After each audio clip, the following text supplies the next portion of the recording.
I'm going to show you to hire and use workers in Schedule 1. So you unlock this as you level up. It's like, I don't know, the 3rd round of levels or something. I don't know which level specifically. You just keep leveling up.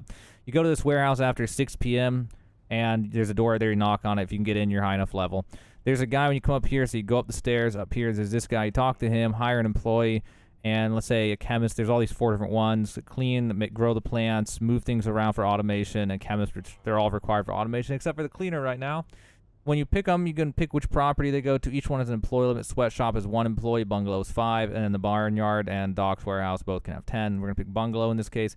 There's a signing fee. It's different for each employee type. And then the daily wage. The chemist is the highest at 300. Those are 200. Cleaners 100. You'll say deal after that, and then you're good to go. Then after that, you'll go to the location. In this case, I went to the bungalow over here, so I was going to head over there. When you get there, any of the employees job will just stand outside when they're not working. You'll go up to them. Once you hire one, you'll have a clipboard on number 9. You also scroll wheel to it. Pull that out. You can look at them. And then there's manage them, and you'll have to assign a bed to them. So you click that up there, and then you find an open bed, and then left click on it.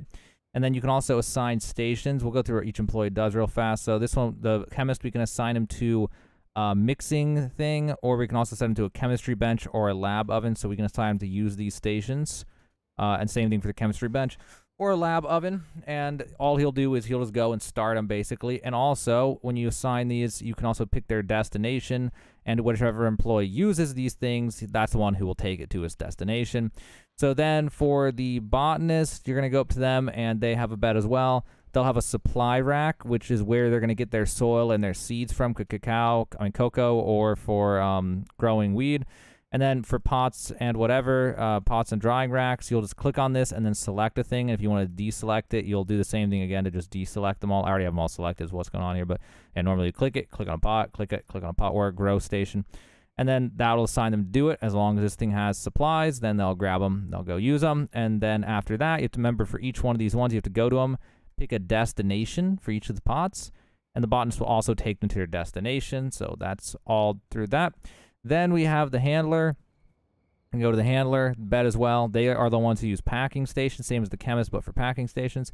And then they have routes. This is how you do automation. So you'll pick where things come from, where they go. So for example, that one, remember the buds were going to get dropped off here by the botanist.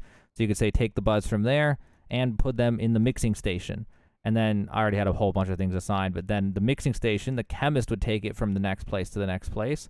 And then say from the mixing station, it goes to a storage rack. And then you'd have your handler take it from the storage rack with one of their routes to the packaging station. And then the packaging station has its own destination, which doesn't require a route. Set it up to a rack, and then you've got your entire automation. The cleaner, you would have to buy a trash can. I don't have one in here right now, but you buy a trash can, and you just assign the cleaner to a trash can, and then he'll clean all the trash in a radius of that trash can. And I don't really use cleaners on launch. Eventually, maybe the developer will make a reason, like maybe it'll start fires if you don't or something. I don't know. But as of right now, it basically does nothing other than it's annoying to look at. So I usually don't even deal with them so I can have more of the better employees. But that's it, guys. Hopefully it helped you out. Now you know how to use your workers in Schedule 1.